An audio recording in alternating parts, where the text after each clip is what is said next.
Alright, today I'm working on my daughter's 2005 Saturn Ion 2, and it is the knock sensor.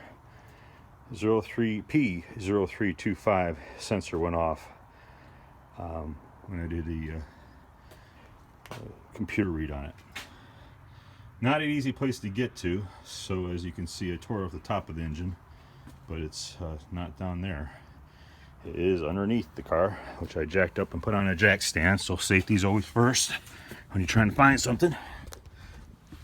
And of course it is up in there. It is right up here. I don't know if you can see it, but it is right there. And it doesn't look too hard after you get it jacked up and go underneath it. I'm putting this video on it because, of course, when you check on YouTube, it's not for this car or any of the Ions, really where the knock sensor is. But I'm going to pull it in a second here, figure out what millimeter I need, and put it back together here. It doesn't look too bad. Like I said, you have to jack up the car. Mine's jacked up and a jack stand underneath. Safety. Don't ever get stupid and just put it on a jack only. Okay? Now I'm going to stop here and we'll get the tools proper. Before you start on this, also go in your trunk and undo the positive side of your battery so you don't cause any problems. So don't forget to do that first before you go where the knock sensor is. It's right there, and where is it? Right underneath here. So it's right there to there. So it's pretty easy to get to, as in most engines are impossible to get things to. But this one's not going to be so bad. So you can see, you just have to go up in here and get right at that. Okay, figured it out. Work on that next. The size I needed. Here's what the new knock sensor looks like. This bolt right here is 13 millimeter. Got a 13 millimeter and extension and a ratchet. I'm going to go underneath and replace it and remove it in a second here, and then pull it out and show you what I had to do. Alright, got the knock sensor off from underneath. Took about a 4 to 5 inch extension on my 13 millimeter to get it off. Pretty easy to get off. After that, unclick it. As you can see, there's only one way it can go back on. When you put the wire harness back together.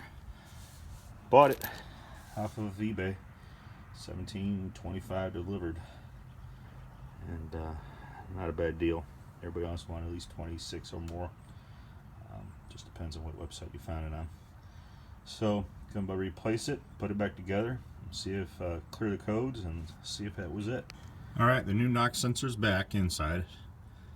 Made sure I did exactly how the other one was. It's going off to the left, and then rewired it as it was before. Away from the fan, away from the engine. I don't have any more problems later in life again. So it took about a couple minutes to get to it, and then get it wrenched and put it back in, trying to get it the bolt back in to where it belongs. But as you can see, it's there the way I like it. In a second, I'm going to jack the car down, put the battery back on, check the codes, make sure to remove the code, and then if you have an OBD2, I have it to my iPhone, in which I'm using the video of this.